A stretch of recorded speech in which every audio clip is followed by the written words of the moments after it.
Last winter was a bad one, that's for sure. That run of influenza hit the whole country hard. My ranch is suffering too, since Leonard died. I just don't know why some people fall to it, and some people sail right through." Katy glanced across the prairie toward her house, but the sight only overwhelmed her with grief all over again.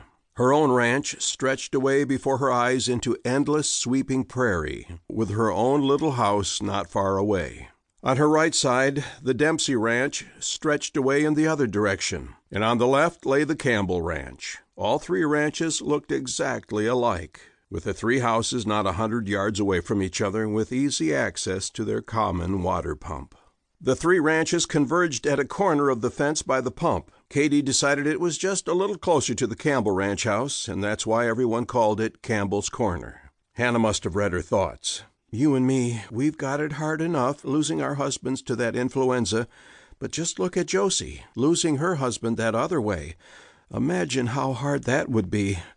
Oh, quick, hush, here she comes." Another young girl came toward them from the Campbell house, her long dress brushing through the grass and her water pail swinging in her hand. Her blonde hair blew back from her face in the wind, and she greeted the two women with a sparkle in her light gray eyes. As soon as she saw Katy in tears, though, her face went serious. Katy couldn't bear to look at her.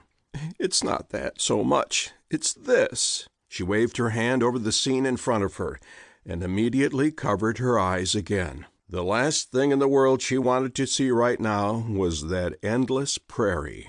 "I never minded the prairie before," she sobbed. "The isolation and the quiet never bothered me as long as Henry was alive. Even when he left for weeks at a time on the cattle drives, I loved the prairie. I thought it was the most beautiful sight in the world. Now I can't stand the sight of it. Just looking at it makes me cry." Josie stared at her. Then she stole a glance at Hannah.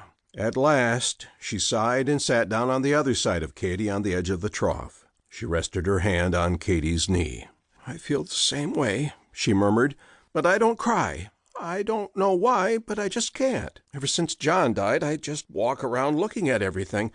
I can't believe what I'm seeing. The quiet does something to my mind. I just can't believe he's gone and he isn't coming back. I have to force myself to do anything. Otherwise, I'd just sit there, not doing anything at all." The three women lapsed into silence, with only the constant whispering of the wind through the grass to answer Katy's sobs. After a long time, Hannah jumped up.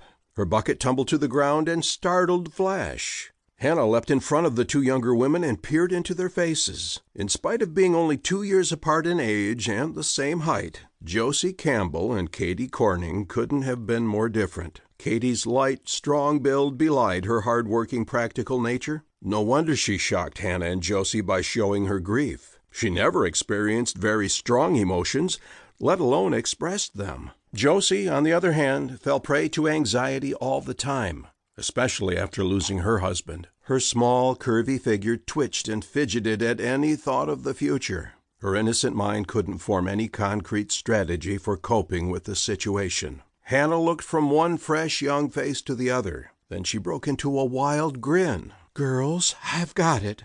I've got the solution."